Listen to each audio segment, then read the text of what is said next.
3, 2, 1.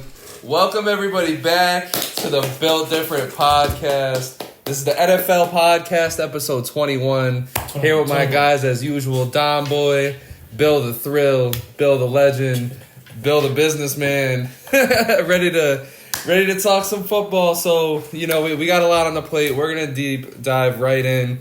Basically, we're going to give you everything from week 5, preview week 6, fantasy, betting, all the good stuff. So, how you guys feeling? How we doing? Feel great, man. Feel great. I'm glad that you two wanted to join the pod, but I'm doing Absolutely. great, brother. I'm happy that we're here and big week of football. A lot of interesting games.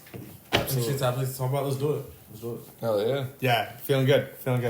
Yeah, man. Yeah, so, Yeah, man. I mean, these London games I think are crazy. Because the Jaguars, it seems like the last 2 games that they've played in London, they seem like a full-on Super Bowl team, so I don't really know what to take out of it yet because they're never going to be in London for the rest of the year. But the one thing I really do find funny in London is that they sang the America's national anthem in London, which was pretty funny. It's a little disrespectful. Yeah, and then I'm here for it. But They branded everything American. Like, we still got to stand up to racism no matter what country we're in. But the whole branding of everything, all the American, flags and everything that was going on, I thought was hard. Going in there singing the song about how we beat your ass. That's a little disrespectful. I'm here for it. We did kick their ass. Yeah, we absolutely did. But to do it on that stage is, America's petty. Love it. But to deep dive right in, I want to talk about Joe Burrow. I'll talk Joe Burrow too this week. Listen, he looked a lot better. And the thing is, this looked like a lot of Jamar Chase making him look good. Okay. Jamar Chase had an historic game. Yeah. Jamar Chase looked great. Absolutely. Joe Burrow looked good. Yeah. Right? So, to me, by all means, if he does this every week, he's still not top 5 guy in my mind. But he's not going to do it every week either. Okay. I think they both look great. Without Jamar, there's no Joe. Without Joe, there's no Jamar. You know what I'm saying? So, I think that they both look great. Yeah. And I think Joe is putting balls where there were tough spots, and he did it. I think he looked better. Well, I'll give you this though. It is against the Cardinals, right? So I would temper down the energy. Come on, but we did say the Cardinals are a tough ass team. No. The Cardinals' offense is relentless. Cardinals' defense is not. They're poop. Willingly. But as I was saying, I think Joe looked great, but I would expect him to look great against the Cardinals. I want to see it again and again and again. But Joe Burrow is a top 5 quarterback in the league for sure. Yeah, so is Tua. And so is Mahomes. And Jamar Chase is our performance of the week. What a big game, like you said, Bill. I do think some of it that goes into it is I think this is what we can expect because T Higgins he's not really looking good. Boyd is kind of just there. Whatever. It also goes back to your coaching, comments that you've made on the Bengals in the past. Yeah. It's obvious as day. But I think this is what we can expect. Joe Burrow throwing to his best receiver. I think the biggest thing is that, planting on that leg, launching the ball, doing what he has to do. That's what you want out of Joe Burrow. Like, we've acknowledged in the past that Joe Burrow isn't this, 400-yard, big game guy. He's going to do what it takes to win, and that's it. And I think we got to see that against the Cardinals, came back in a big way, got Jamar Chase back into it as well with, touchdowns, yards, you name it. Jamar Chase was all over this game. But how do we feel moving forward? The Ravens, we'll talk about them a little bit later, but with the Ravens losing to the Steelers and that whole division now kind of conjointed a little now by, I think they're all separated by 1 game now. How are we feeling about that division? Yeah, so Ravens 3-2. Well, I think the best way to segue into that is talk about the Steelers-Ravens game. That's fair. I think I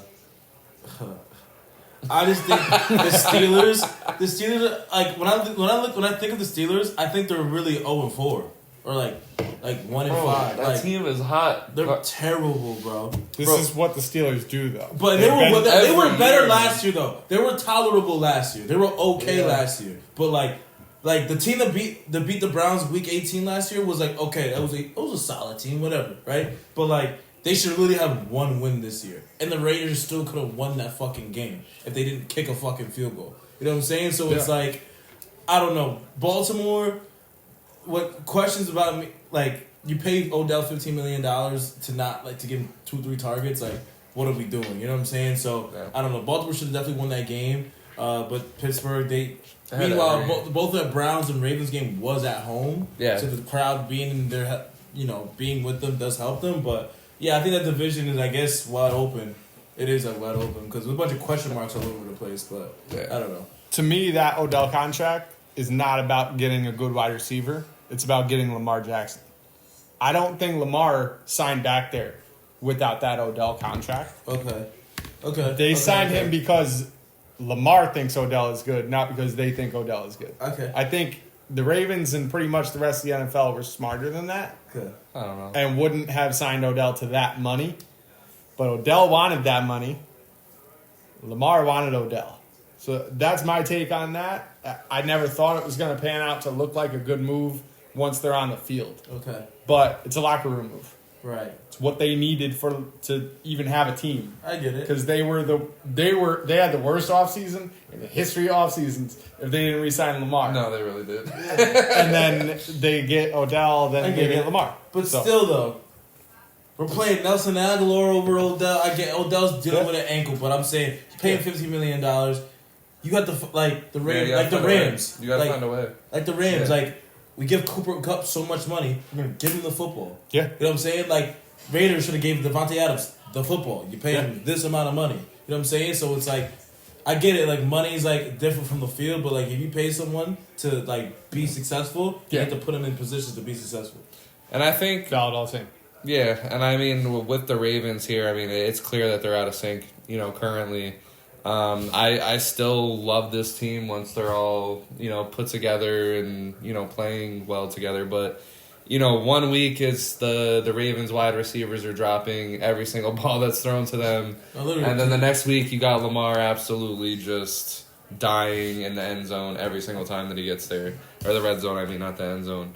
So yeah, it was definitely disappointing because I'm a guy that comes on here every week. Yeah, the week before you said the Ravens are back, I said, bro, we have no evidence to show that. For me personally, I don't think that Steelers game really shows me anything because it's not bro. Neither game, but I'm saying the Steelers or the Browns game showed us nothing. And that's what I was trying to tell you. You might have a point. That's what I was trying to tell you. You might have a point. I think that Steelers-Ravens game did show me a lot about the Ravens. I think Lamar is flawed. He's not where he needs to be right now. I disagree. Rashad Bateman literally had the ball in his hand, just dropped it in the end zone. Mark Andrews just literally had the ball in his hands and dropped it in the end zone. Lamar threw a bad ball. There were 7 crucial drops. That's what I'm saying. So here's the thing though: if they aren't drops, they win the game with ease. Yeah, with ease, not even close. That's fair. That's fair. So it's hard to bounce back when the guy on the other end is not going to do what he needs to do. And Lamar's not perfect. Right. So it's hard for him to really look any better than he did. Yeah. So I'll lay off Lamar a little bit on that. But yeah, that offense rather is still not. It's not where it needs to be. I'll change it to that. And I think Marlon Humphrey's he's done. He's cooked. He's not as good anymore. He was never really that in my opinion. But he was never great, but he was better than this. Yeah, he's better. Yeah, he looked like that George Pickens touchdown. That was rough. Cooked. Yeah. And I mean, I don't want to put it on Lamar either. Just because, and that's why I said I don't see nothing from this game. Because I think if we see the Ravens, we know this ain't the Ravens. They're not going to lose to the Steelers if all things are actually well in Baltimore. You know what I mean? I don't expect this performance to keep carrying on. The reason why I like the performance against the Browns was because it looked like Lamar finally shook off the rust. Right. And I think, again, all those drops, they were chest, hands, they were there. But I don't even think Lamar's rusty. I just think as a team, they haven't, they don't really, that's why I'm saying it didn't show me anything as a team. And that Dobbins injury could hurt more than we thought it would. Yeah. Because he could have been carrying them during these struggles with the receivers and Lamar. But I picked up Zay Flowers, so I hope, someone for whatever reason dropped him. That's why I drafted him. He's been starting for me. Yeah, so I don't know. Yeah. But we'll see what happens. Someone got like really mad at that game. I understand getting a little tight about that, but Jesus, that's something. Yeah. So the Ravens' schedule, though, to me, it's favorable. It's favorable up front. So they get Titans, Lions, Cardinals, Lions Seahawks. about to beat the brakes off of Baltimore. But then they get the divisional Browns, then Bengals, then Chargers, then Rams, Jags, 49ers, Dolphins, before Steelers. So it's going to be – they better take advantage up front. And listen, like the Lions in there are no joke, but they're going to need to win games like that, or else they're not going to be able to establish that momentum before that gauntlet that they have to basically wrap up that season. Especially as the Steelers stink. Yeah. Especially as the Bengals are still in limbo, right? And the Browns are hurt and not as good either offensively. So, but any one of those teams can come and sneak up and take the division, especially if the Ravens do, mid during that stretch. Right. Like the Browns, you guys have a good enough defense to get you through some of these games. As long as you guys stick with one fucking quarterback, you know what I mean? Right. Like you guys have had 3 different quarterbacks the last 3 weeks, so I don't know what to expect from Cleveland anymore. It's obviously a very tough test to see the Browns get by the 49ers with a backup quarterback. With Deshaun Watson. Even with Deshaun Watson. Yeah. It's a tough task. But I mean, like, moving forward, like, Well, that's what I'm saying. I don't really want him to even to really play this week. Yeah. You know what I'm saying? Like, I'd rather you be fully healthy. I don't know who we play next. I don't know who we play next, but I think maybe the Cardinals. Followed by Colts, Seahawks, Cardinals, Browns? Browns get 49ers this week. Yeah. Coming off the bye, so that's good. So I'd rather him play. I'd rather him come back against the Colts. The Browns have a decent schedule. Yep. Then they get Colts, Seahawks, Cardinals before Ravens, Steelers, then Broncos, Rams, Jags. Yeah. Okay. So like we're okay. You guys still got a chance. So I know where you're going off time, but I really do like the Seahawks. I think the Seahawks are a solid football team. I think they're the 4th best team in the NFC. So that'd be a tough match. But yeah. And this does leave the door open for the Bengals.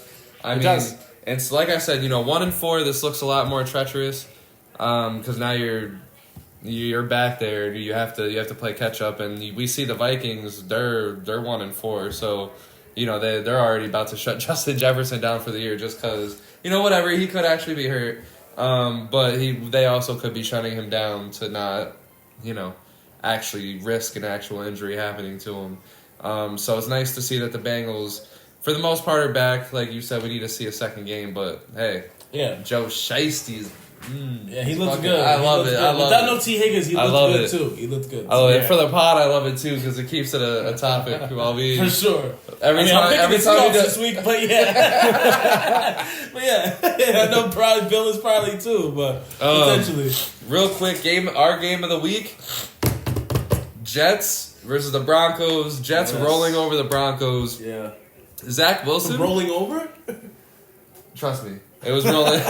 We knew the Jets were going to win, bro. Okay. They won by 10. We knew they were going to win. Zach Wilson, game wasn't, like the game he had against the Chiefs, but I thought he was a good game manager. Yeah. Just did what he had to do. Russell Wilson and Sean Payton were seen arguing on the sidelines. And the Broncos are starting their rebuild mid-season. So, like, yeah. You love to see it. You love to see it. Yeah. So I'll continue the Sean Payton hate. Yeah, that's all fine. the way through. I'd rather have Sean Payton hate than Josh McDaniels hate. Yeah, it's there's levels to this. There's levels, bro. Yeah, like Josh McDaniels at least has some type of like culpability, like some type of like, okay, I have something that's watchable here. Denver has nothing watchable over there. Denver is it's dead ass a bag of shit, man. Yeah, it's bad, bro. It's a bag of poop. It's 68 yards. Russ had 68 total yards going into the fourth quarter. Yep. Like, granted, I guess the Jets' defense is good, but like, bro, you can't move the football. That's bad. And meanwhile, you have Jaleel McLaughlin who has 68 yards on 9 carries, and you don't give him the ball anymore. Right. So this is how the Jets won. Nathaniel Hackett outcoaches Sean Payton. Nathaniel Hackett and Zach Wilson defeat Sean Payton, bro. Like, that's so crazy. So what Nathaniel Hackett did was fed Breece Hall. Finally, he gave him 22 carries. Right. Breece rewards him with 177 yards. And I like this from the Jets. I mean, this is exactly what you need to see. You need to see Breece Hall getting the ball. Zach Wilson, literally, his weakness is that like he thinks too much. So just fucking do everything possible to get him to not think. Make sure your defense is being called well. Breece Hall is running the ball. Zach Wilson's just throwing, smaller plays. If there is someone, clearly open, throw it to him. But don't throw it otherwise, because then you're going to fall down that rabbit hole again. But, I love it. Zach Wilson wins another. That's his second win this year. Jets. Yeah, those Jets. Jets are coming? I don't... Your team's going to beat them by 2 touchdowns. Oh, no. We're not even going to talk about that. Yeah.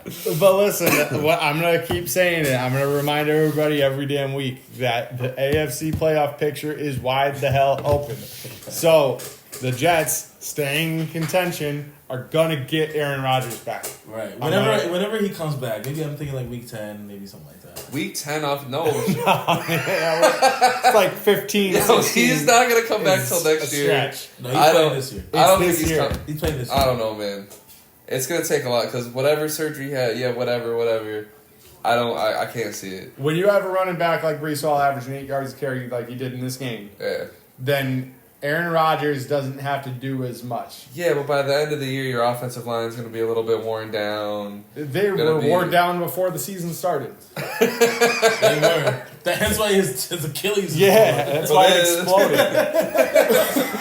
All right, fair enough. But I will say this about Breece: can the Jets just trade Dalvin? Like. For what, man? I don't know if it's to the Browns or something. Listen, 2.5 yards. I want Dalvin over. I can't trade him on my I don't know if fantasy it's team right I don't know if it's a Breece getting fed more thing. Like Dalvin Cook has had his handoffs. He doesn't look that good.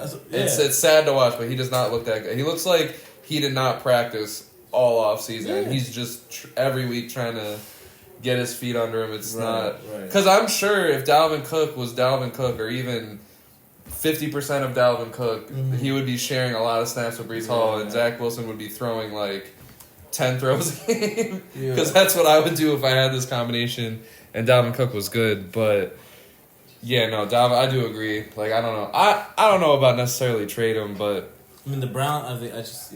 Trade on. They gave him $12 million, didn't they? Yeah. The thing is, they had Zonovan Knight. Let him go. Michael Carter's still on the team. He's okay, though.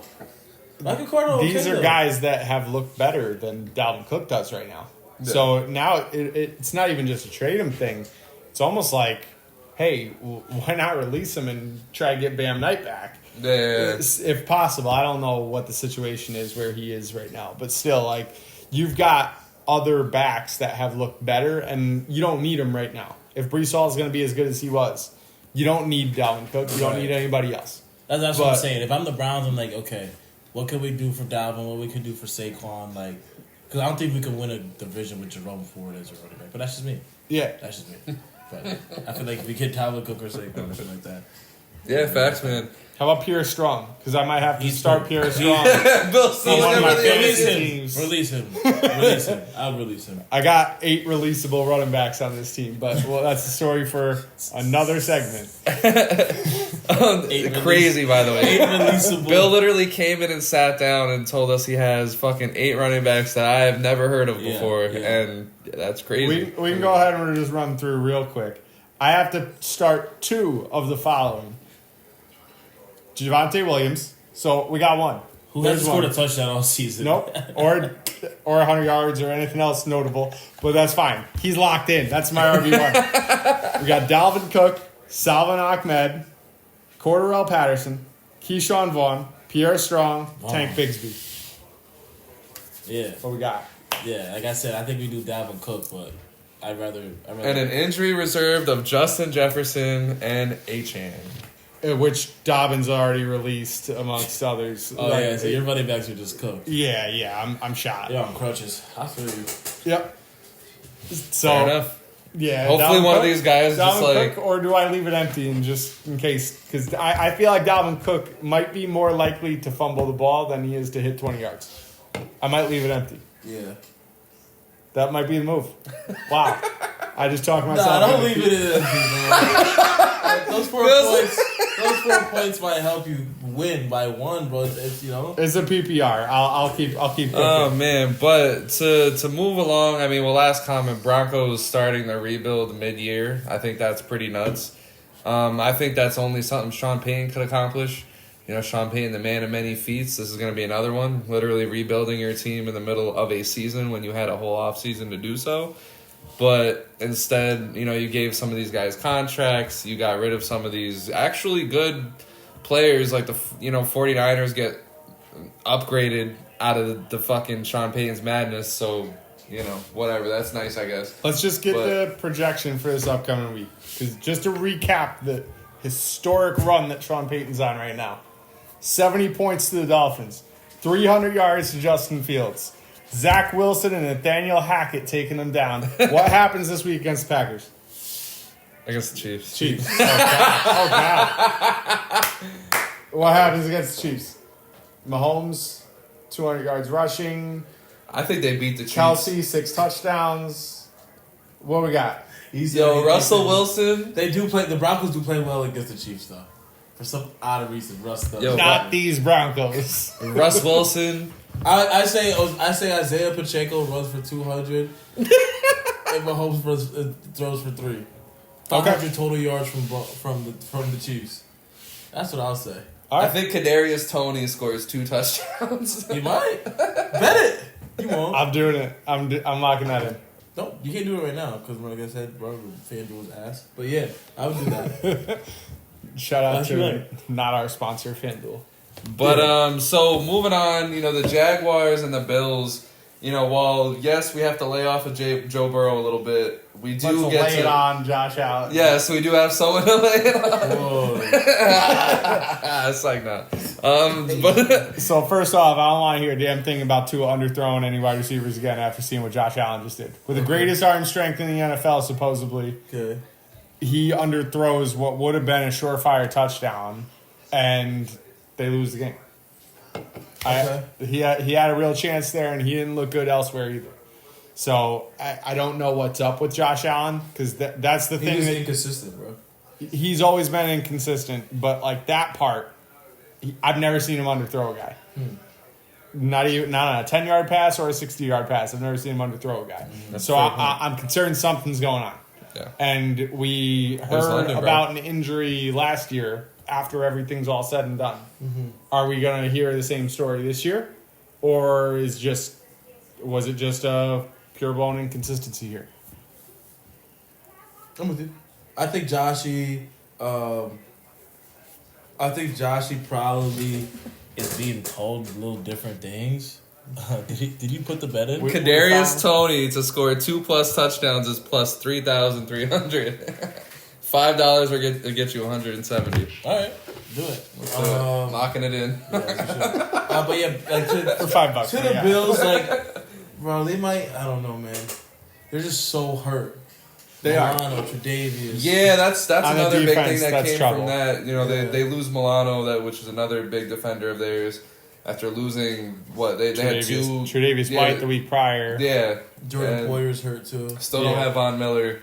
Von Miller's back. Oh, he is back. Yeah, he's just not doing much, but he's back. Okay, yeah, but he's basically not there. But he will be soon. But but the Bills lose. My biggest takeaway though is I don't know, man. So the Jaguars, they were pretty shaky before they got to London, and then when they were in London, they started doing some pretty crazy things. Like Josh Allen underthrowing people? I don't know. There's something going on in London. I don't take too much away. Just because, honestly, I think also for the first 3 quarters of this game, both defenses were putting on a goddamn clinic. Okay. But Josh Allen was still finding people, though. Right. He was still finding Diggs wide open in the middle of the field. Still getting it done. It's just he couldn't translate it into a score. The Bills were beating the shit out of the Jaguars, and then all of a sudden, the fourth quarter, the lid just came off, and that was that. So realistically, I don't take too much from it, but I do like that the Jaguars did well. I like that they did. I like that London treated them well. I think they needed that. Yeah, ETN. I have him in Oh my my God, fantasy league, dog. so I love that. Yeah. I love ETN, dog. He looked very good. Yeah. And not just like, taking advantage of a depleted Bills front seven here. Right. He looked good. And it's like, bro, he's your lead back. I understand y'all like Tank, but like he is your guy. Yeah. Just feed him the pill, and if he's hurt, okay, Tank, it's you. Because he's strong, he's fast, strong, fast, and catches everything, bro. Slips through every fucking tackle, man. Like he had at least one catch that comes to mind that he had no business catching. Right. It's a dog. Completely incorrectly thrown ball, pulls it in, and turns it into a positive play. Right. He's making something out of nothing on some of these plays, and that includes both the runs and the receptions. That's what you need, is you need playmakers. And I feel like they've got a lot of them. They do. Calvin Ridley looked damn good. Ingram's coming around like you wanted. I mean, Ingram, Christian Kirk is still, but... Christian Kirk is in the role he's supposed to be. Yeah, right. Wide receiver 2. Yeah. He's a good wide receiver. He's a nice, sneaky wide receiver, too. He was a wide receiver 2 on a bad team in Arizona, therefore didn't shine through like it could have. He got paid what everyone thought was way too much is coming through, building value now. Right. But that wide receiver 1, though, Calvin Ridley, 122 yards, 7 catches. He's as advertised, even after taking a year off. After, I think he was cut off mid-year through his year with the Falcons, wasn't he? What do you mean? Yeah. Yeah. The team was on, though. The team that he was on, the Falcons. Didn't he get suspended halfway through the year? I thought it was full year. But then he missed all of last year as well. He missed all of last year, right? But they shut him down halfway through the year. There were some issues, personal issues, injury issues. So to miss all those games and come back and still be good as good as advertised, I think he's a real NFL talent, like real talent. Right. He's going to be one of those wide receivers that we're going to see in the game for a long time. I agree with that, and I do think there's room for growth somehow, which is crazy when you look at that game that he had, and like that's him playing to his ability right now. He could be even better. I agree. Pretty wild. I absolutely agree. I like Calvin Ridley a lot. Right. You got anything else on the Jaguars and Bills? Congrats to the Jags. Yeah, I think next week we'll see a lot more. Jaguars will be back in the States. Right. Bills will be moving on to their next opponent. So I think while it was a good game, a wild one, we'll see what happens. But what is your guys' Bill different takes of the week? I'll let whoever go first. I'll take it to start. Yeah. Sorry, I'm already laughing before he even says it. Minshew mania is back. Listen, I hate to see Anthony Richardson go down. Anthony Richardson is my favorite rookie quarterback. He's not the best rookie quarterback this year, but he's my favorite. He's a lot of fun to watch. He's going to need to change his play style to have a successful career in the NFL. But in the meantime, Gardner Minshew honestly gives this Indianapolis Colts team, with Jonathan Taylor on it, the best chance to win. And I'll remind you, the AFC playoff picture is wide open. It takes a 3-2 record right now to be in the wild card position. So there's only 2 teams, Broncos are one of them, that are not a game behind or in the playoff picture right now. So with that said, why not the Colts? This is a division that they capitalize on and win the division first off. The Jaguars, while we just talked about how good they are, they've clearly been very inconsistent this year. There's nobody in that division that's going to run away with this thing. The Colts are going to be there. And with their schedule coming up, they've got a real chance. If Jonathan Taylor can come back and really run the rock hard, if he's ready to roll, if he's truly going to take that contract and be happy with it and start playing good football, this Colts team could be the real deal. I think Gardner Minshew is better suited to distribute and manage with an incredibly strong run game than Anthony Richardson is. Yeah, I don't think Minshew is back. I think Coach Steichen is. I like him for Coach of the Year if he wins a couple games. They have to play the Jags. They play the Browns. He's sadly better than Jeff Saturday. They play the Saints. That does make me sad. Panthers and Patriots, they'll win those games. Bye week, Bucks. Yeah, man, I don't know. If they win this week, I'm with you. But if they don't, then I can't go them. I can't go against my Browns. So then they'll be 3-4, and then they play the Saints, and we'll see how that game goes. So I don't know. We'll see. But I can't. I agree with you entirely. Yeah. I think it comes down to this game. Yeah. They need to be able to walk into Jacksonville and win that game. Right. And if they don't do that, then you're catching a team that clearly did well after traveling to London, but let's see how they bounce back. Let's see how they do stateside. Right. I mean, yeah, Minshew, man. The name that never dies, Gardner Minshew. Not that I wanted to die, because I was a big fan of Minshew before Philly. Then he just came to Philly. It was just like, it was an underwhelming stop. Yeah, but I mean, you're under Jalen Hurts. What are you going to expect? Him to do?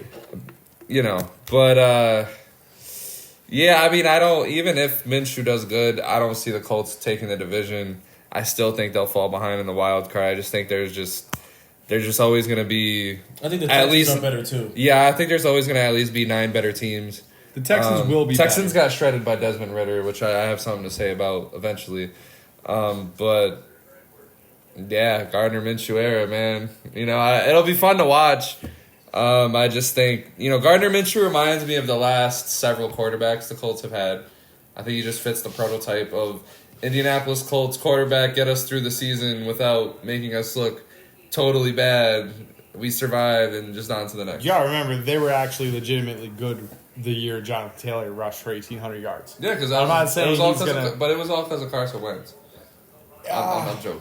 Yeah, I had a hard time accepting that one with a straight face. If Jonathan Taylor is in his form, it's a big if because we don't know what he's going to have. But even if he's just 90% of that, Zach Moss has stepped up. And I was going to say Zach Moss has been playing well. So I don't know what Jonathan Taylor's really adding. I mean, if the tandem of the two can add a lot, but it's like Zach Moss is already playing his ass off.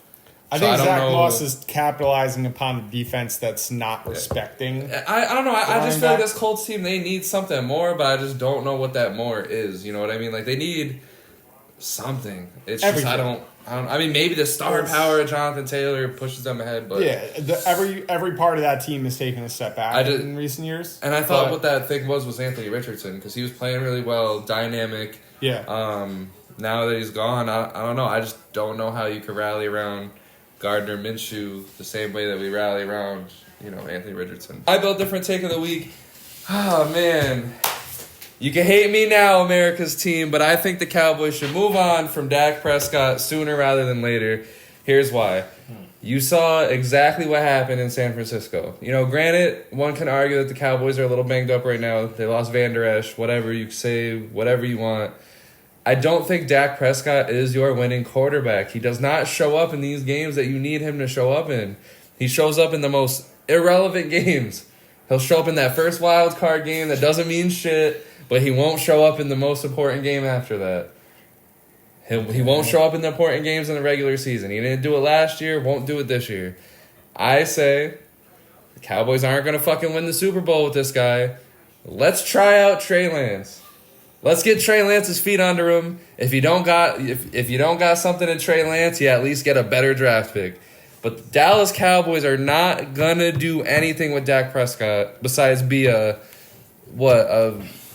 my God, they're scary, but we all know they're not gonna beat the 49ers. They're not gonna beat the Eagles. Ever.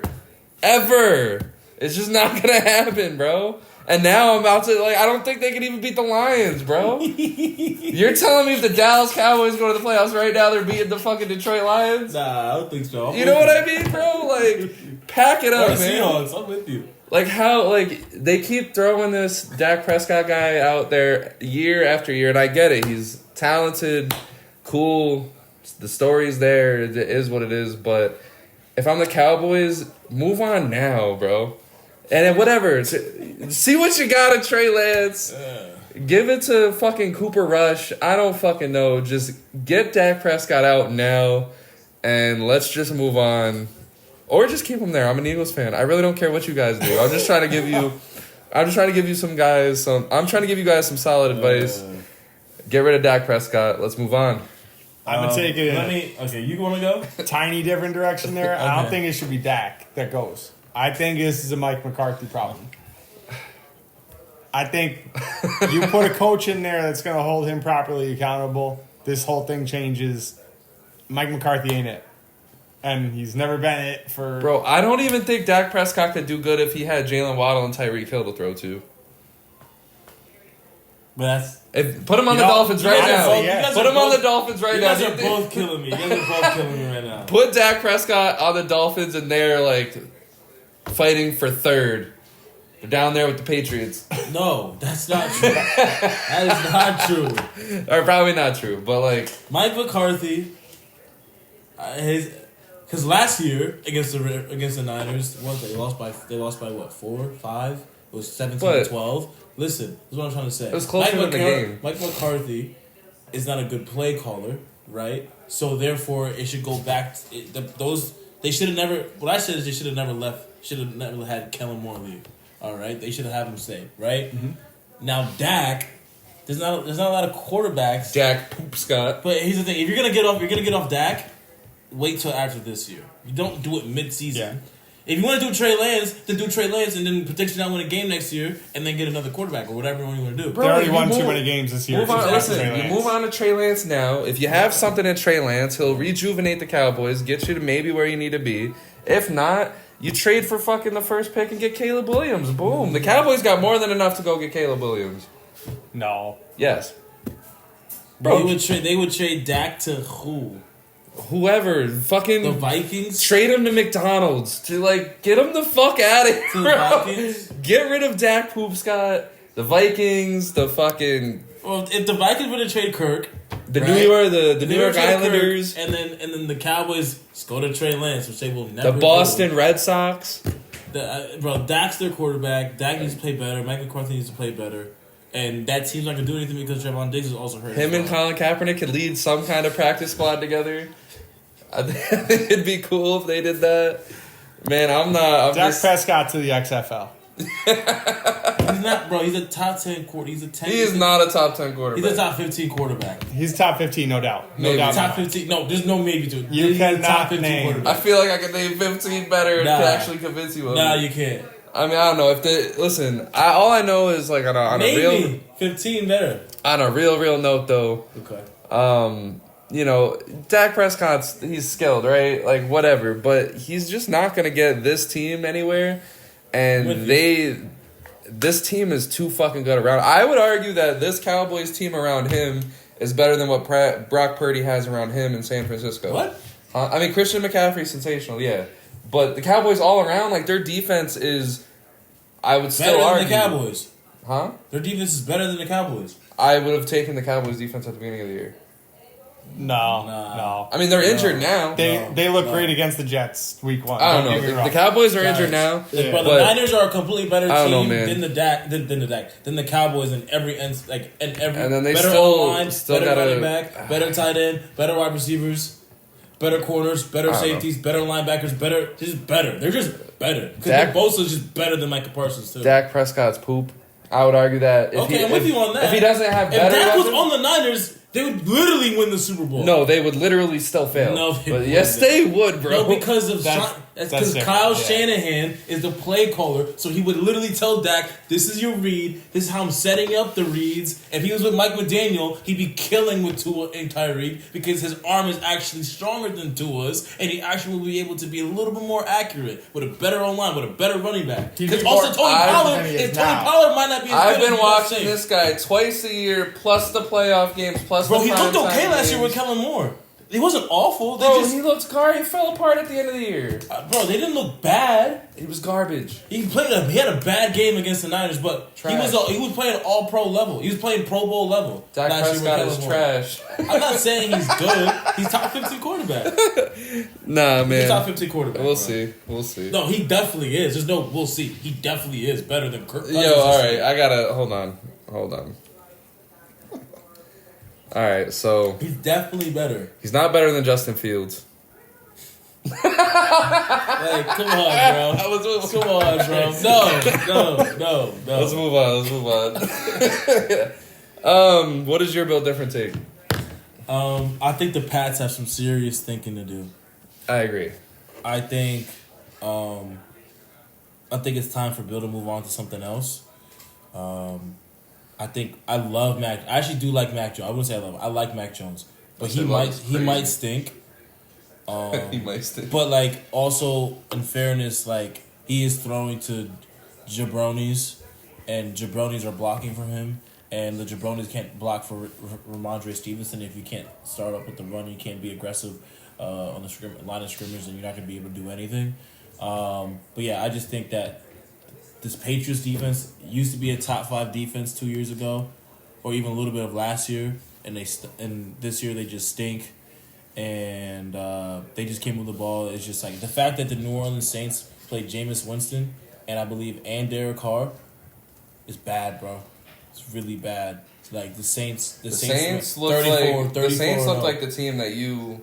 I know, and they Talk really, but like this, bro, they let up 78 points. Bro, Michael Thomas was getting thrown in past like 15 yards out, bro. I get it. Well, because they need help in the corner, Pats aren't healthy either. But still, man, like if I'm Bill, 2 things.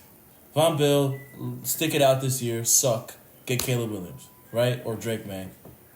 I don't really like JJ McCarthy. I think he'd be. I think he'd be cool on. You need someone that can create, who can make plays for you. That's Caleb Williams, right? Trade for Jay Jettas, get Caleb, do something, right? He would never do it, but do something, right? So I just think the Pats. I feel like the Vikings would assassinate Kirk Cousins before they would get rid of Justin Jefferson. No, I think they're gonna trade Kirk.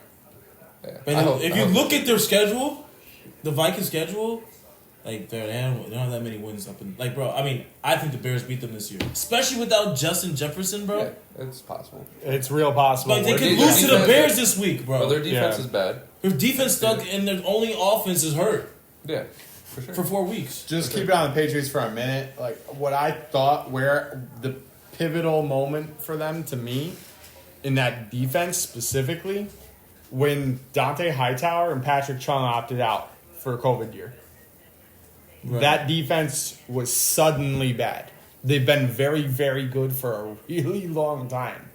And they built upon last year's success, year in, year out, throughout Tom Brady's career, basically, up through that year. Those 2 players opt out, and then they're suddenly bad. I thought when they came back the following year, the Patriots were low-key sleepers to get to the Super Bowl. Mac Jones, no matter who the hell was there, I'm like, this is Bill Belichick we're talking about. He's always going to have a chance. And those guys came back, and the Patriots defense was still poop. Mm-hmm. I don't know exactly what happened, but that was the moment. As soon as those 2 opted out, it was game over for Bill Belichick and that defense. And there have been some seriously questionable coaching moves. And we're talking about Matt Patricia play calling last year. Matt Patricia, the defensive coordinator of past, that came back and is like the equipment manager now and is now also the play caller.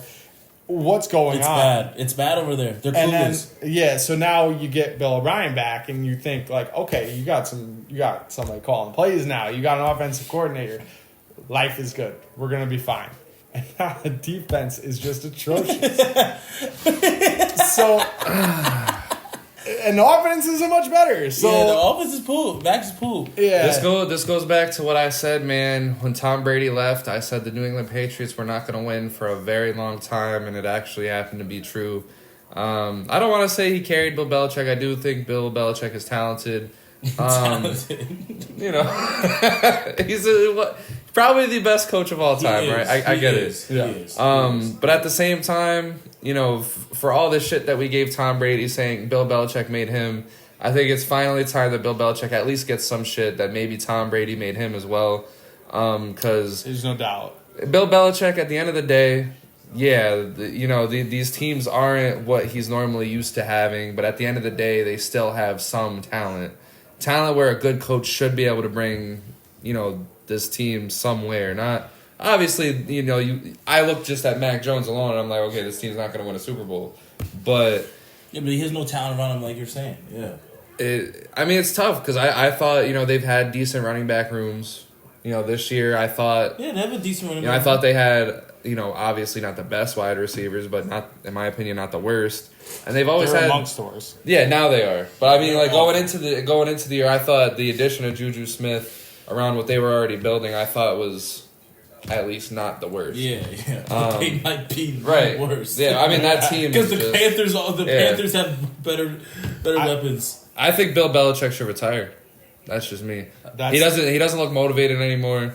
But at the same time, I feel like if he was to get Caleb Williams, it just reminds me of Greg Popovich getting Wemby. Yeah, Greg Popovich looked like he should have retired. He should retire after losing all of his guys, and then all of a sudden now he's got Wemby. He signs an extension now. He wants to coach, which is a different thing because they still need more time too, and Wemby might not be as good, but still.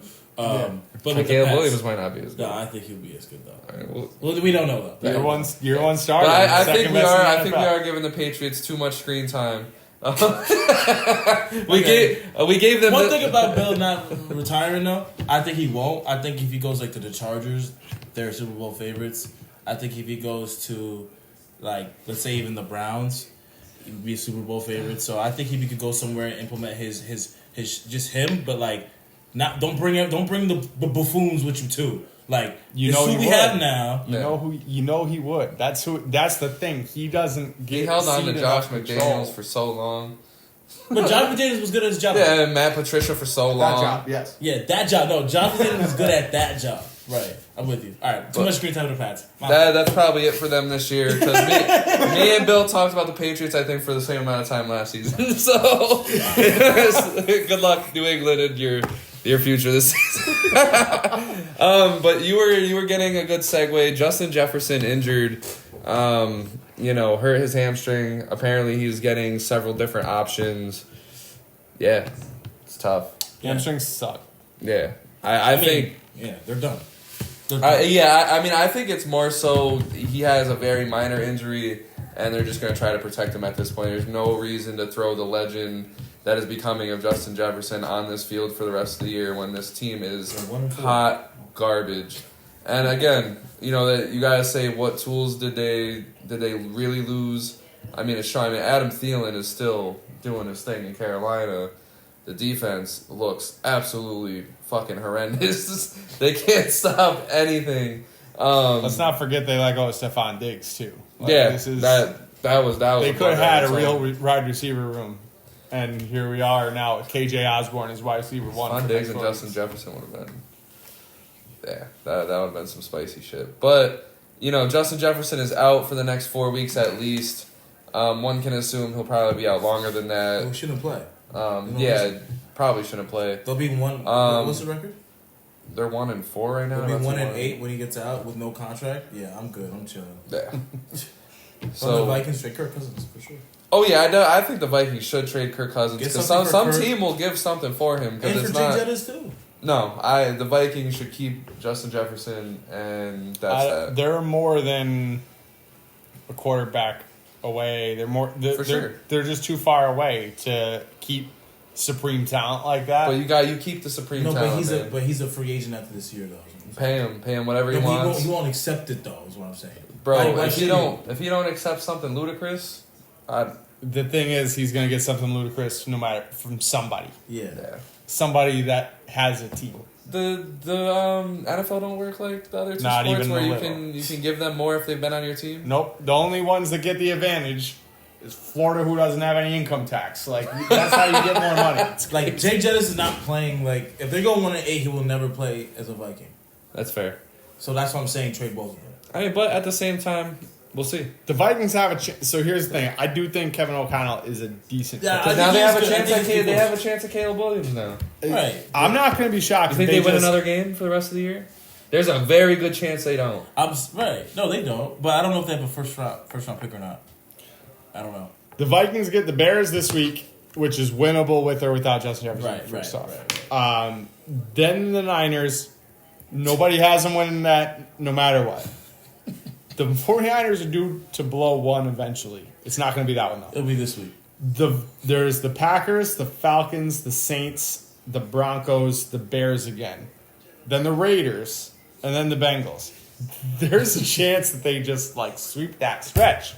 There's just as much as a chance for them going 0-4, whatever, as there is for them basically winning out, maybe losing one of those.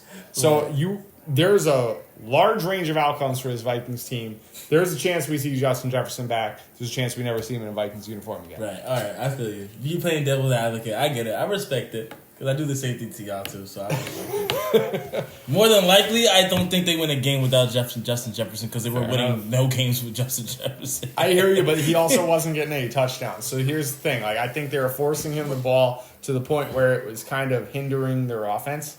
And defense were able to lock in on him. They have some talent at wide receiver. Not a ridiculous amount, but without Justin Jefferson, that's still not the worst wide receiver corps in the NFL. I'll say that. It's a lot better than the Patriots, even without Justin Jefferson. So, all right, that's the end of the Patriots airtime. That's bad, bro. It is. Without Jefferson, they still are better than the Pats. I would take Jordan Addison and KJ Osborne and nobody else over that Pats wide receiver. They still got Hawkinson, so yeah. Yeah.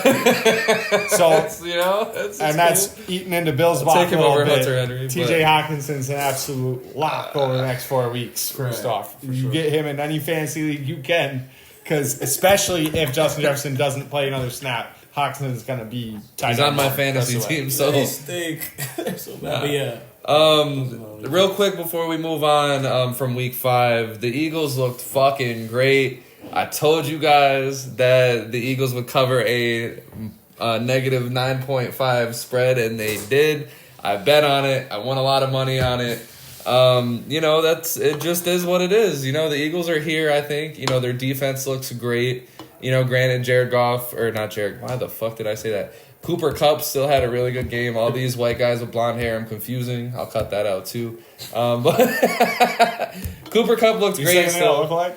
Yeah, no, that's crazy. Cooper Kupp looks great. Pakula, he looks great as well. Pakula? Huh? Pakula? Whatever. I didn't say Pakula though. I said Pakua. Pakula? Pakua? Puka. Puka Nuku. Oh, Nuku. All right, yeah. All right, from the top again. No, Cooper Kupp, he looked great. Puka, we stopped him when it mattered. He still Scored a touchdown. 70 yards, a touchdown, whatever. But the Eagles' defense overall looked great. Stopped them hard at the end of the game. Second half, they looked great. Oh yeah, but that's what we need. We needed to win the game. We did that. Did it in a fashion because Jalen Hurts threw for 300 yards. He was running the ball, scored a touchdown. Gave it to Dallas Goedert, which I have been waiting for this year. Yeah. So that was beautiful, and I think the Eagles are here now. They're awake, ready. I think we're gonna get more good performances out of them. That's why, like I said, they needed to get the shit smacked out of them by the Commanders, and they still won, and I'm here for it. And the Commanders are fucking bad, by the way. Wow. Sam Howell looks solid, but yeah, Commanders do look like they're in rough shape. That defense is not nearly what I thought it could be. Yeah. Well, yeah. They think Emmanuel Forbes is ready to be having no over the top help. He's not there yet. He's getting cooked by receivers. He's a rookie. I wasn't saying Washington Commanders had like a top 5 defense or anything like this, but I had them probably top 12. Mm-hmm. Top 15 at least, right? And they're not even there. They're not even close to there. So this is an easily beatable defense, and it shouldn't be the case with the talent they have. They just need to do better. For sure, absolutely. And so for the week coming up, week 6, we're here about 1/3 into the season now. Who is your guys' game of the week? I'm gonna start it off. I'm going with the Lions and the Buccaneers. I was going to go the 49ers and Browns, but the Browns and Deshaun Watson have no idea what they're doing. So shout out to Jared Goff first off. We have to do it on every episode. The Lions look fucking great. They absolutely decimated the Panthers. Their defense looks amazing. Jamison Williams, 2 receptions, 2 yards. But I think he's going to get his feet under him this week. In Bill's block, I don't know if you have him or not. I know it's a surprise till we get there, but he's pretty fucking cheap this week. I was looking into it a little bit, starting to do my homework. I might make one this week just so I can draft him because he's at like 3,000. I definitely recommend betting on him too. His line's going to probably be low. Probably been eating it up in practice all week, pause. But they're taking on the Bucks. Baker Mayfield. This is going to be a big challenge for Baker Mayfield because the Lions, they're slowly, because the Lions, they're becoming a juggernaut in the NFC. They're 4-1. Aiden Hutchinson is a monster. Yeah, I agree. And I think this is their first challenge because they're in the lead in their division. By the way, I predicted that the Buccaneers would win the whole division there. Yeah, you did. And if they win, they'll probably steamroll this division. If they lose, the division will be closer. And then for the Lions, you just want to keep winning games, put this division away as early as you can. I think, I love this game. I think it has shootout potential. I know I've said it on the past podcast. I'm waiting for Jared Goff to have a Jared Goff game. It's crazy that they're still doing good, and he's not giving you the best quarterback play, but that's also because they're winning their games, in the first half. I think Jared Goff and Baker Mayfield are going to throw for 300 yards each. They can. Okay. They I can. like that. Yeah. Like that. It would be a good bet, good little lottery. Okay. Probably great odds because the Lions' defense at the end of the day is still pretty good. So I'm loving that game. My guys, Baker Mayfield and Jared Goff. My only note on that, I want to agree with everything you said. I think this could be an awesome game. Yeah. If Mike Evans doesn't play, Bucks are toast. That's it. He's the only guy. He should play, though. I don't know. He didn't practice today. Today's Wednesday, October 9th. Nope.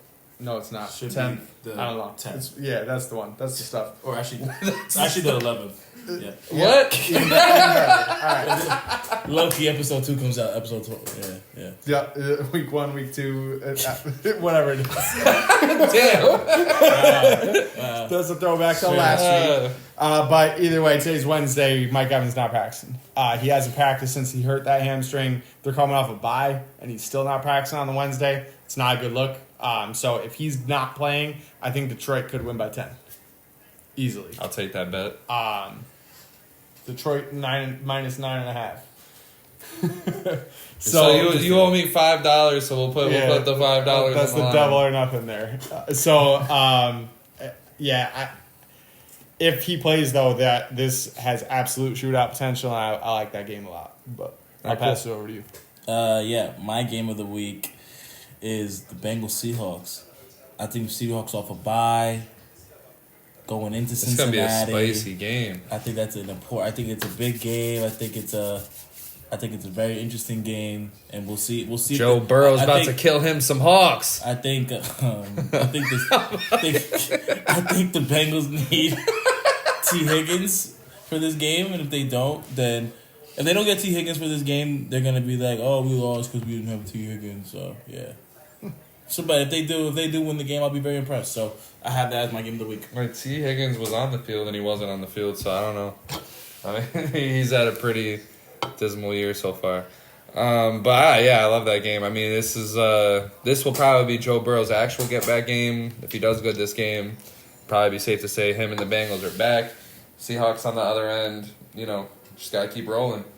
Roll through the Bengals. You just keep climbing, keep rolling, see what happens.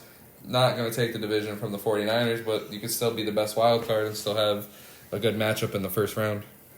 Yeah, I like this game a lot, and I think we're definitely going to learn a lot through this game. Geno has a Bengals secondary without the right safety help to stop the likes of DK Metcalf and Tyler Lockett. And frankly, they're becoming. I think the rookie could wake up this week too. So we haven't really seen enough out of him yet. And if he wakes up, then I agree that Seahawks team is the real deal. Because Ken Walker might be my favorite running back in the league right now. Yeah, it's my dog. So they don't need Zach Charbonnet to wake up. Really. They don't. I meant Jackson Smith and Jigga. Oh yeah, Jackson. Sorry. Yeah. So if he wakes up, if you put him in places to wake him up. Correct. Yeah. So if that happens, then they could be the real deal. Yeah. That said, Pete Carroll and this Seahawks organization are oddly bad after bye weeks. Really? Oddly bad. So this is a Bengals by 40. The Bengals have a lot of momentum off of 1 week. Like that, if that can happen, right? But they've been consistent in what they do. Burrow was consistently bad to start the year and is suddenly good. If he's going to suddenly be consistently good, then Seahawks don't stand a chance here. So I think this is either a close Seahawks win or Bengals win by 17. Joe Burrow, 400 yards. It's possible. Seattle secondary. I do like the over. I like the over as well. Yeah. Yeah, and what was your game of the week? My game of the week is Cowboys versus Chargers in LA on Monday night. Why are you shaking your head, This bro? is not a game I'm looking forward to watching. I'm looking forward to watching it, bro. My stomach, Why not? my stomach is turning, man. Why not? We're going to have the shitty play calling of the Chargers. Nah, I think The shittiness of the Kellen Cowboys. Moore versus the Kellen the Moore Cowboys. revenge game. Yeah, bro. So, listen. Chargers are dogs at home, too. I think this is going to be 3 quarters of good football, followed by a 4th quarter of who's going to try the hardest to blow this game. Who's Who's going to blow Who's this inept? game? Right. Yeah. Who's going to be better at losing? Right. And it's just what both of these teams are about right now. And it's going to be competitive on every front, including that one. Right. Who's going to blow it? And I really think these are 2 coaches that are still under pressure. It's a chance to really swing it, though. Mm-hmm. If the Cowboys move to 4-2, then they're in decent shape. And it takes a lot of that pressure off. Yeah, especially against the Chargers, that would be a big win for them. Yep. Big win. The Chargers, same Monday deal. Night If they Football. move to 3-2, then It's a Monday Night Football. they're in good shape. Mm-hmm. And a lot of pressure's off Brandon Staley. Yeah. Yeah. If Staley loses this game, yikes. Right, and that's the thing. Either Cowboys move to 3-3, and then the pressure's on because that roster is too talented to be 3-3. I feel you. And the Chargers, if they're 2-3, even more so, and the pressure is right back on Brandon It's a Staley. big game Because then they would have only beaten the Raiders. they should have won that game. They did play better. And the Vikings. Right. Raiders without Jimmy G and the Vikings are just inept. And they That Vikings and Chargers game was crazy. Yeah. But, whatever. Good take. I like that. Yeah. I like that. So that's my I'm game. excited for that game. So the only other game we really have to discuss, you can give us a little insight on the 49ers and Browns if you want. You can give us some insight on the Panthers, Dolphins. But the Giants and Bills, that's going to be our Sunday night matchup. Whatever. Daniel Jones is questionable. Saquon Barkley's still not going to be back, most likely. Darren Waller's also hurt. Yeah, Darren Waller's also hurt. Daniel Jones is going to be throwing it to himself if he's out there. Or Tyrod Taylor. Tyrod Taylor looks pretty decent, not going to lie. On a scale of Tyrod Taylor, he did. Yeah. So we'll see what happens. The Bills, I think it's a game that was well placed in their schedule. After a tough London game, I think Josh Allen, the only thing you really want to see is him just be smooth. Yeah. You're just watching the game just for honestly, highlights. I'm hoping just for no more Bills injuries. Yeah. They got to reverse that curse. I feel like if they're up in the half by 18-0, just pull everybody off the field. Yeah. Get the backups in, and keep rolling. Because I don't know, this Giants team, they are very awful with or without their players. I don't even know Buffalo, how the hell did it get this bad. It's rough. Last year they were like the Cinderella of football again. This year, yikes. Cinderella's ugly sister. Right. So, you have anything for 49ers Browns? If Deshaun plays, I like the under. Okay. I think if Deshaun plays, I like her chances. If PJ plays, then it would really be a miracle. I'm intrigued to see how the Niners do against our defense. I think our defense will know how good our defense is this game. Yeah. With everybody healthy, everybody back. But only if Deshaun plays. Right, only if Deshaun plays, yeah. I mean, if our defense is out there the whole fucking day, they're going to score 30 points. Right, it's another lopsided time possession, and then it's not fair. And that's what sucks about Deshaun Watson's injury is because we actually finally got his first good game as a Bronco. Yeah, and he got hurt because of bugging. He got as a Brown. Deshaun Watson. We've made some funny ass mistakes this episode, or just me. But Deshaun Watson. We finally got to see his first good game as a Brown. Right. And then he goes down, which sucks. Right. And it was all him, too. He didn't have to take that hit. that he did, and he could have just thrown it out, but he did. So, I don't know. That's just my take on that. Yeah. Go Justin Fields. We'll see. Yeah, go Justin Fields. Yeah. And what do you got for us on the Dolphins and the Panthers? So for the Dolphins, last week, Tua made some ridiculous mistakes against the Giants. We won 35-17. We won convincingly, don't get me wrong. But he can't do that. Yeah. He needs to take the Panthers seriously. Yeah. And because that Giants, it was going into half. That was like, what the fuck is going on? It never felt like the game was at risk. Yeah. Because it's the Dolphins at the end of the day. The Giants can't guard them for nothing. Right, and ultimately half their points essentially were on pick six. So it never felt like this game was at risk. I didn't think Tua was going to throw another pick six by any means.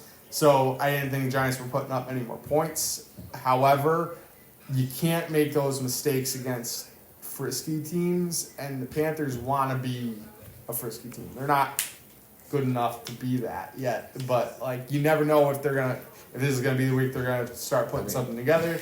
I think Bryce Young's gonna have his career game so far. Really? I do, but I don't think it really means that much. Yeah. I'll be at the game, by the way, so I'll maybe take some photos. Put it in the pod, you feel me? Yeah. Some shit like that. We'll talk plenty about that on next week's podcast. Yeah. Hell yeah. I want to hear all about it. For sure. I have Adam Thielen in my fantasy Caleb team, Williams did say he wanted to go to the Giants random. He did. They're doing pretty bad. Not ruling it out. They're doing pretty damn. I don't see him winning the rest of the year. They will. We'll get to that. Not this week. Not this week. But they'll. No, I mean winning, but also I'm talking about them. But still, we've talked plenty about the Giants this week. Fair enough. But ultimately, I think Bryce Young has a good game, but I think they're still going to score half the points the Dolphins My best bet agrees with you. Earlier this week, or I think it was late last week, Marshawn Lynch was on with Shannon Sharp. They were talking about their Seahawks days, or his Seahawks days. Yeah. And actually some very interesting stuff because we've seen Russell Wilson on the Broncos talk about his time with Marshawn Lynch and have all the greatest things in the world to say, 2 minutes worth of things to say about Marshawn Lynch. And Marshawn Lynch goes up and says, I don't fuck with Pete Carroll, and Russell Wilson was just a quarterback to me. Which I thought was very interesting, says a lot. He says that Pete Carroll would literally coddle the living hell out of Russell Wilson, which we can see very much so now in Denver. And we can see why Sean Payton is very rightfully so frustrated because apparently there would be things where after the Seahawks would lose games, especially after the Super Bowl, they would literally separate Russell Wilson into a whole different room. They had a Russell room that they would put him in, and no one could go near Russell Wilson at all. No one could talk to him. No one could say, hey, what's up, man? No one could say, hey, it'll be better next week. No one could say it'll be better next year. Nothing. Yeah. No one could talk to Russell Wilson. Pete Carroll mandated it. No one, everyone else had to suffer together. Mm-hmm. And Marshawn Lynch finally opens up about these things, which I think finally answers our age-old question, I think.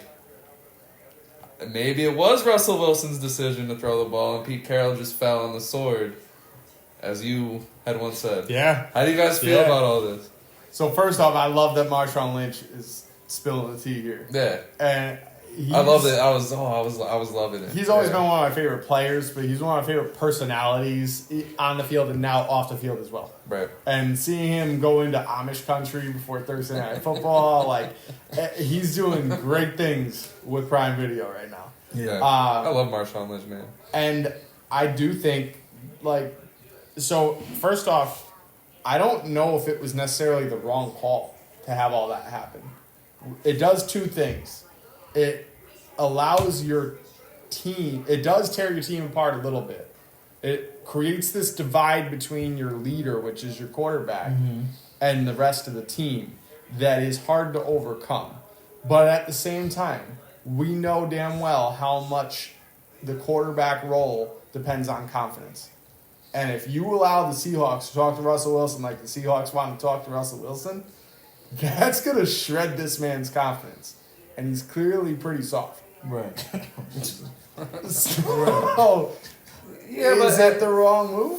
At the same time, and I put in the script that we would talk about it anyway, they only won one Super Bowl. I feel like they could have won more. And I feel like what this shows is that I think Russell Wilson got coddled way too much, protected way too much. Maybe it was Pete Carroll's coaching that made him... I'm not saying Russell Wilson's a bad quarterback, but I do think Pete Carroll did have a big role in the success of Russell Wilson. Yeah. And I think this puts a lot to it. But I do think if maybe, the Seahawks defense did get to talk a little bit of shit to Russell Wilson, maybe they win another. Because I felt like that's shit that he needed to hear.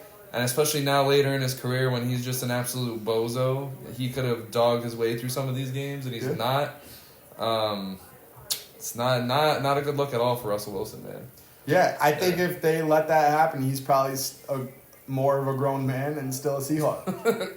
Which is a very good point. And with the team that they got, put together now with Russell Wilson, again, shout out to Geno Smith. He's doing his thing, right, rightfully so.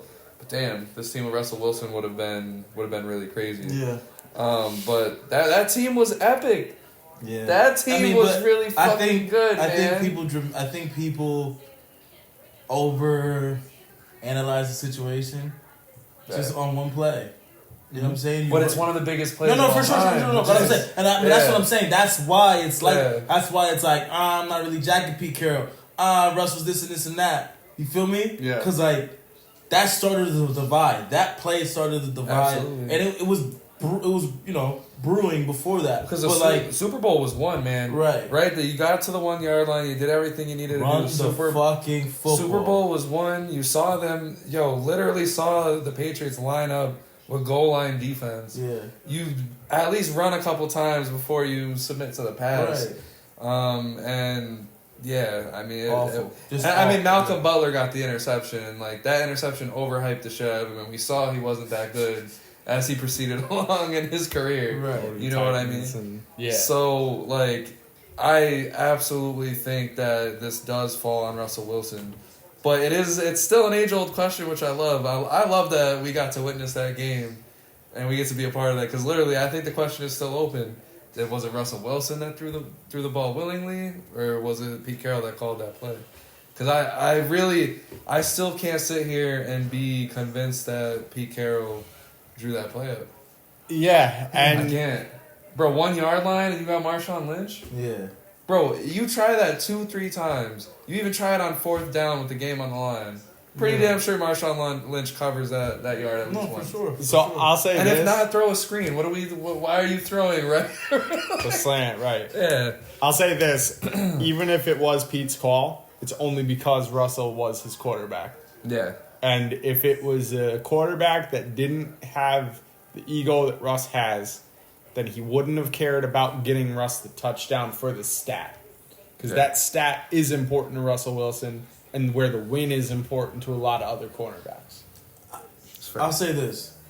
The 30 for 30 on the Legion of Boom is going to be legit. Oh, my It should be a 6-part shit.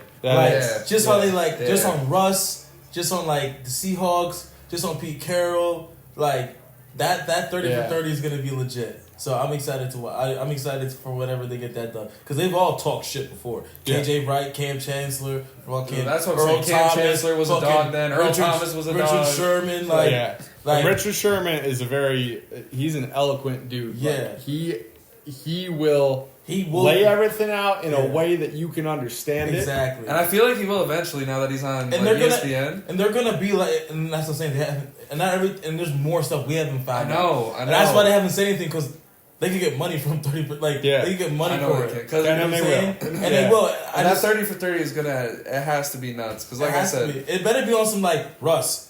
On how MJ did on Last Dance. This is what Richard Sherman said. Oh, yeah, Richard Sherman, he a bum. Russ can be like, man, I love Richard Sherman. He's a great guy. No, because it's funny. Got a great Russ voice too. They pulled the video of Russell Wilson talking about Marshawn Lynch, and it was literally 2.5 minutes of him just gushing over Marshawn Lynch. Oh, he's such a great guy. Because I do love Russ. The way he looks at things, the way he reacts to things. He's a positive guy. He's a positive guy, faithful guy into the Lord. I respect that. I like that. I admire that. That's kind of how I move in certain ways too. Always take the high road. But this is years upon years of dudes just disrespecting you, dog. You can't let that shit slide. Yeah.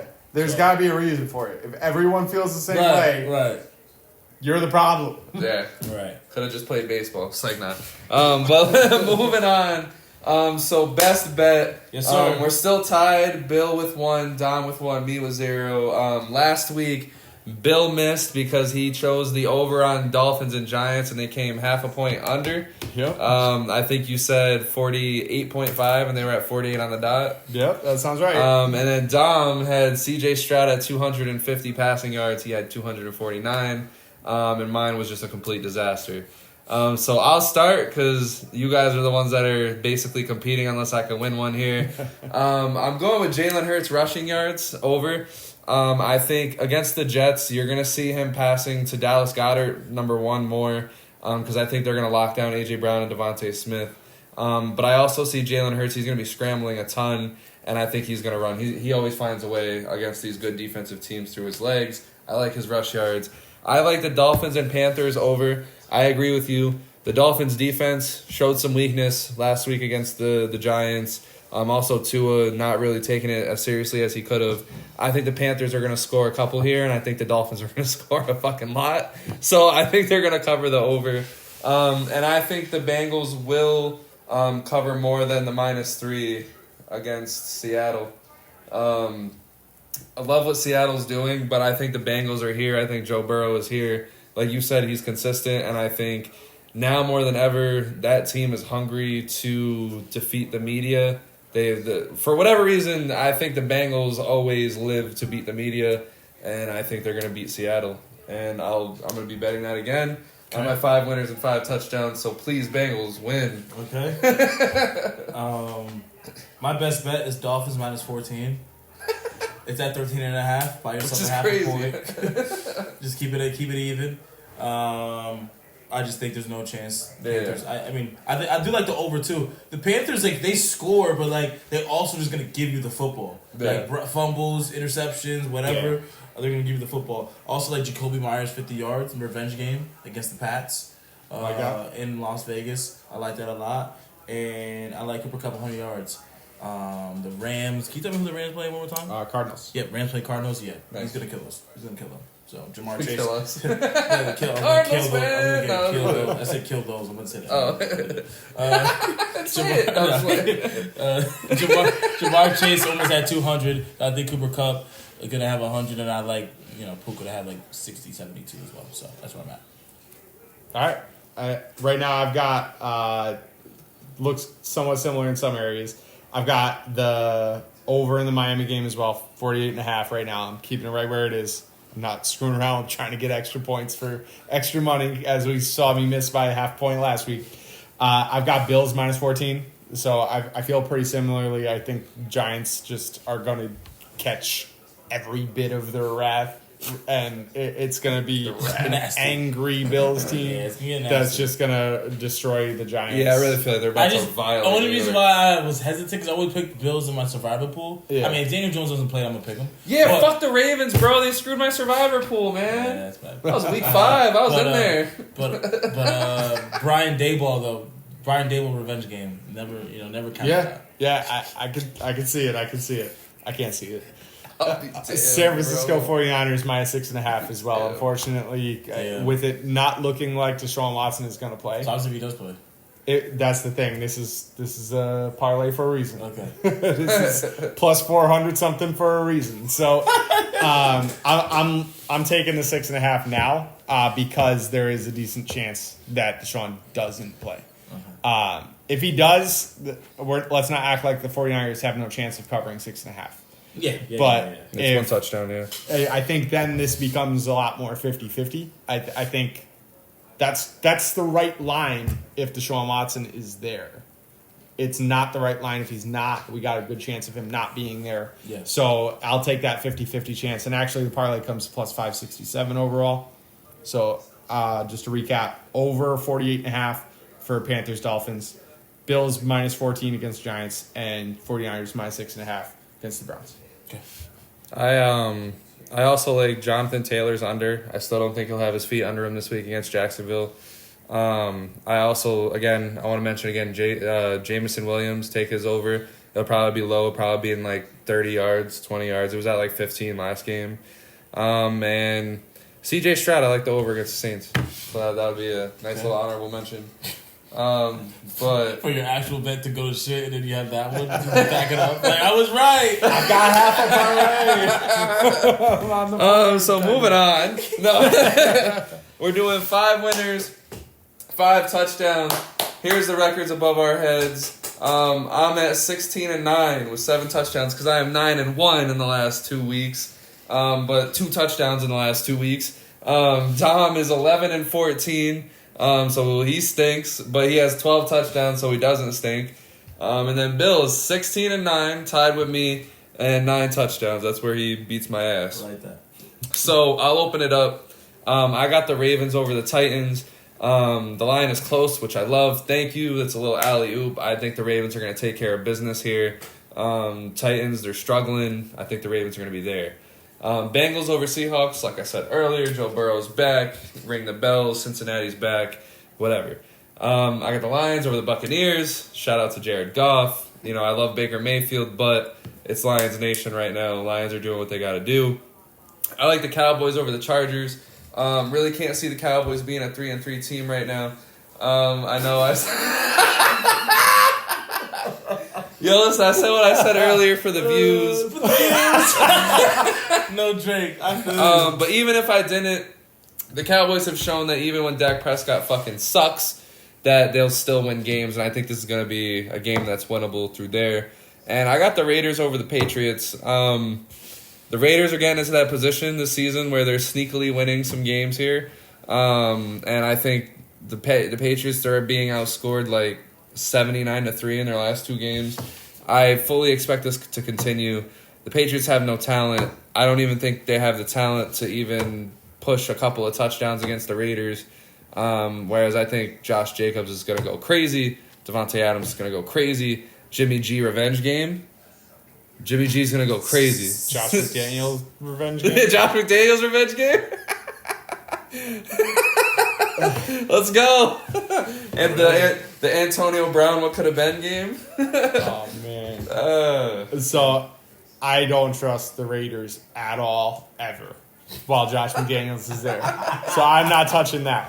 While I think the Patriots are bad, I am not touching the Raiders. I'm 9-1 in the last 2 weeks, so put that parlay in. Lock in. Okay. I like that. So outside of that one, Yeah.